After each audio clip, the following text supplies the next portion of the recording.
In this video, we will show you how to reset Epson Stylus Photo RX640 printer using resetter or adjustment programs.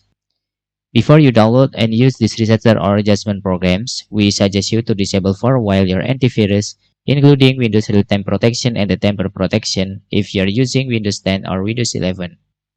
After that, you can download this resetter file, the links on comments. After you download this resetter file, you can extract the file by right-clicking on the file and select Extract All. And click Extract button here. After that, you can open the resetter folder and run the adjustment programs. But before that, it's very important, you need to change the date to February 13, 2007. You can see, I already set my date to 13 February 2007. Okay, you can see. After that, you can click the adjustment programs. Then click Accept button and select particular adjustment mode button and click OK. After that, you can click select Wash Ink Pad Counter and click OK.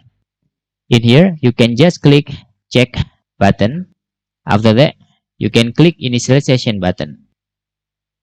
After the reset is successfully, you can just click Finish and you can turn off your printer. After that, you can turn back on your printer again.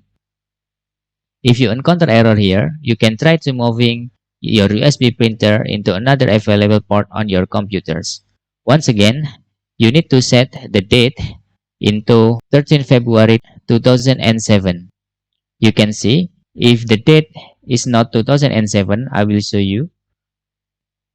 If I'm using set time automatically here, using 2025 for example, the resetter cannot be opened. Okay, so you must set the time to manually, okay, and change into 2007 and 13 and February. You can click change. And that's our tutorial how to reset Epson RX640 printer using resetter or adjustment programs. Hope this video helpful for you.